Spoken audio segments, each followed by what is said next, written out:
Right now we have Alan Green with Stevie Ray Vaughan.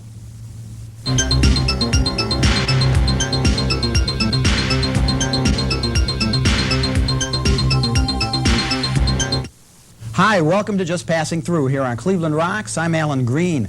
This week we're bringing you the second half of our conversation with the one and only Stevie Ray Vaughan, who's considered by many to be one of today's most outstanding blues guitarists.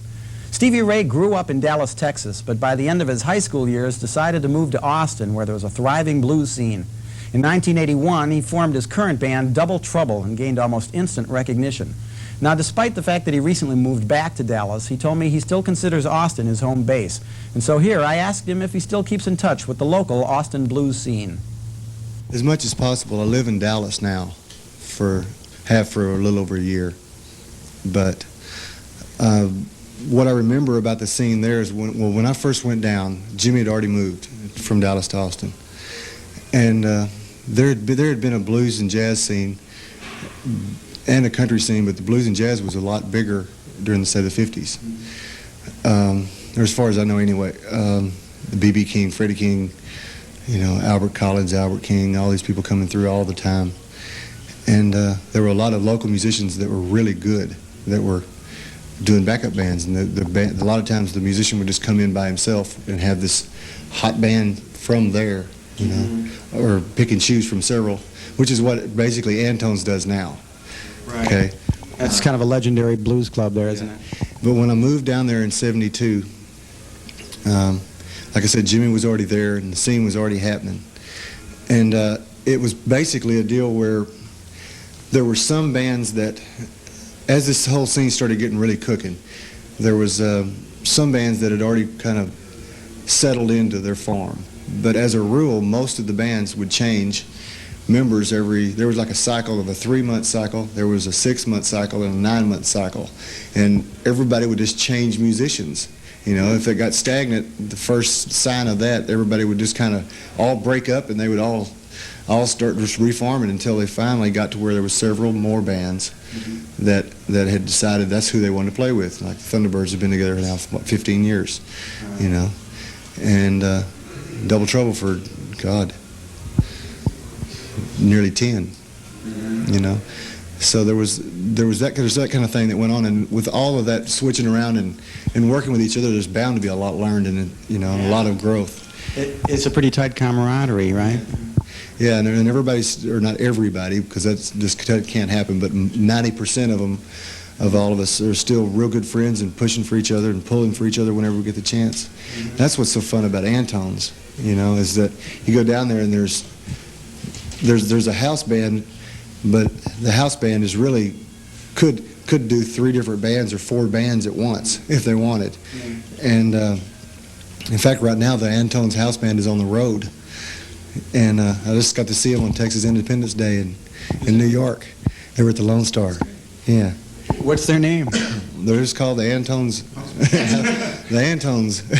And it was when I saw them in New York, it was Angela Straley, Luann Barton, Sarah Brown,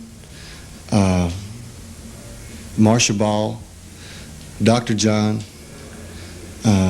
George Raines, Denny Freeman, Derek O'Brien, 3 sax players, Albert Collins. Well, one of the sax players, the one that I knew from that night, was Kaz Kavanaugh. And let's see, who else? Hubert Sumlin and myself. And that was who played, you know. And it's nothing unusual to walk in and see Buddy Guy and Albert Collins and Albert King and Mel Brown and Dr. John and all these people at the same time. You know, they just all come in. You know, it's nothing outlandish to see that at Antone's. And what they do is at the end of the night, when the drinking time is over, they just take all the drinks up and leave the doors open, and you play till 3 or 4 or 5 o'clock in the morning. You know, yeah, and just have a blast.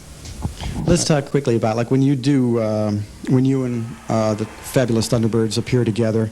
Oftentimes, you guys do an encore together where you and Jimmy come out and both play the same guitar at the same time. I've seen it, and does that go a long way back?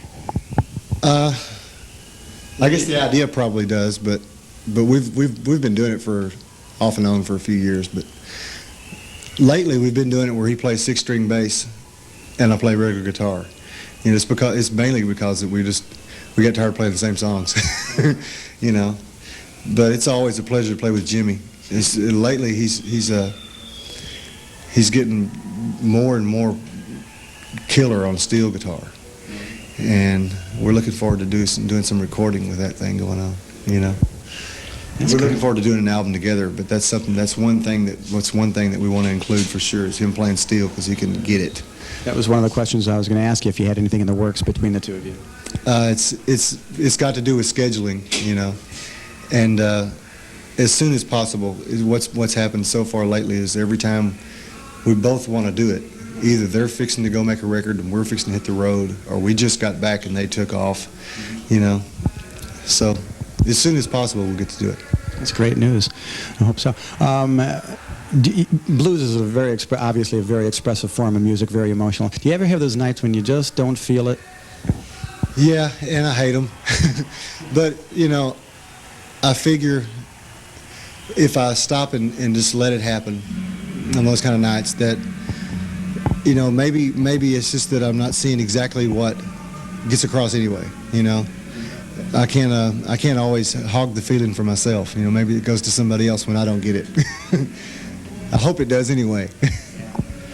Now, during the course of your success, you've probably had the opportunity to jam with a lot of your own idols. I would expect. Who's been the biggest kick to play with for you?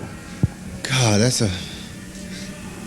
I don't know how to answer that, because there's Jimmy Lee Vaughan, who's always a gas to play with. Buddy Guy's always a gas to play with. Albert King, B.B. King. Hubert Sumlin's always great. Otis Rush is just killer. Denny Freeman's knocked out. Albert Collins is, I mean, every one of them, it's just, you know, it's always rise to the occasion, you know. It's always rise to the occasion and just get it, you know. And with all of them, and I don't think there's a best musician. There's just best at what they do. Our special thanks to Stevie Ray Vaughan, along with Charles Comer, Skip Rickhart, and Epic Records. Coming your way next is Stevie Ray's latest video, Superstition. I'm Alan Green, just passing through here on Cleveland Rocks. See you next time.